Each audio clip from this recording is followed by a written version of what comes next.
olórí oko ìpínlẹ̀ ọ̀yọ́ ọlọ́lá jùlọ gómìnà ṣèyí àbíọ́dún mákindé ó máa ti tú àṣírí ńlá o nípa àwọn akẹ́kọ̀ọ́ àti olùkọ́ tí àwọn afẹ̀míṣòfò tí wọ́n jí kó lábúlé yàwọ́tà àti àwòrò ẹ̀ṣẹ́lẹ̀ ní ìlú ògbómọ̀ṣọ́ ní ìpínlẹ̀ ọ̀yọ́ tí ó ń ṣe àkóso tí gómìnà ṣèyí mákindé tó sì jẹ́ kó di mọ̀ pé ejò lọ́wọ́ nínú lórí ìṣẹ̀lẹ̀ náà, ṣùgbọ́n nítorí pé wọ́n fi ẹ̀sùn kan òun pé àbóun lòun wà nídìí ìṣẹ̀lẹ̀ náà tóun jẹ́ àwọn ọmọ náà kó láti fi gba ìjọba àpapọ̀ lábẹ́ ààrẹ bọ́lá ahmed tinubu orúkọ jẹ́, ó ní lòun fi ń sọ pé wọ́n gbọ́dọ̀ ṣèwádìí àwọn tó wà lẹ́yìn ìjínigbé àwọn akẹ́kọ̀ọ́ àti olùkọ́ náà àti bó ṣe tú wọn sílẹ̀, tí ṣèyí mákindé tó sì ti gbé ìgbìmọ̀ tí ó ṣe ìwádìí dìde lára ti pé ọjọ́ kẹẹ̀ẹ́dógún nínú oṣù karùn-ún ọdún yìí 15th of May 2026 ìlàríwó ńlá sọ ní ilẹ̀ yorùbá gbogbo nàìjíríà àti káàkiri àgbáyé nígbà táwọn afẹ̀míṣòfò jẹ́ àwọn akẹ́kọ̀ọ́ àti olùkọ́ rẹpẹtẹ náà kó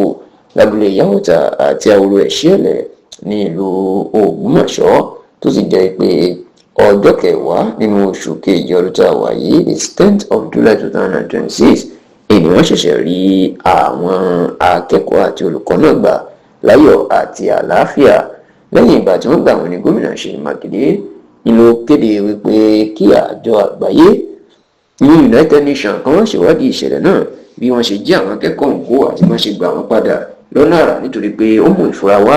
ejò lọ́wọ́ nínú, ṣùgbọ́n tọ́rọ̀ ìdí ariwo tí iléeṣẹ́ ààrẹ sì ń sọ̀rọ̀ sí mákindé pé bí ẹni tó fẹ́ yẹ̀yẹ́ àwọn ẹ̀ṣọ́ ààbò nàìjíríà ìní ọ̀rọ̀ ọ̀hún nítorí pé àwọn èèyàn ti ṣàlàyé bọ́n ṣe rí àwọn akẹ́kọ̀ọ́ àti àwọn olùkọ́ náà gbà.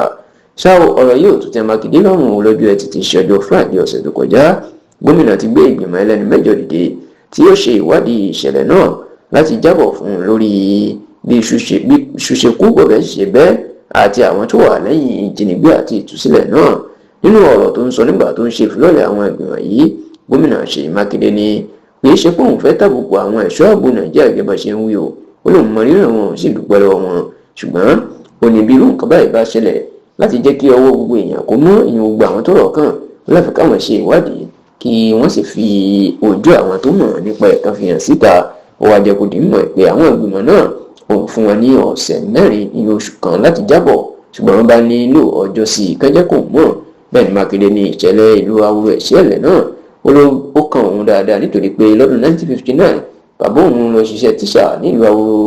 dáadáa èèyàn nítòsí ìlú àwòrò ẹ̀ṣẹ́lẹ̀. oníkaná ti pa àbá òun bí wọ́n ṣe pa ọ̀kan lára àwọn olùkọ́ tí wọ́n jí kó náà, oníṣẹ́ wọn yóò bí òun débi tó òun yóò di gómìnà ìpínlẹ̀ ọ̀yọ́ tó sì ní ìdí èyí ní ọ̀rọ̀ ọbẹ̀ náà tó fi ká òun lára. ẹni tí ó jẹ́ alága ìgbìmọ̀ ẹlẹ́ni mẹ́jọ tí mákindé gbé kalẹ̀ òní onídàájọ́ fẹ̀yìntì ọ̀jọ̀gbọ́n abdulmajid ọwọ́adé,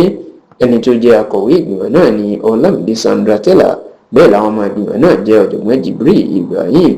arábìnrin ayọ̀ òbé, onímọ̀-ẹ̀rọ ngozi ọ̀nàdẹ́kọ̀, ọ̀mọ̀wé abímbọ́lá ògàdé, ajagunfẹ̀yìntì sanusi nasir muazu àti ọ̀gbẹ́ni fọlọ́runṣọ́ ọ̀ṣúnráyì.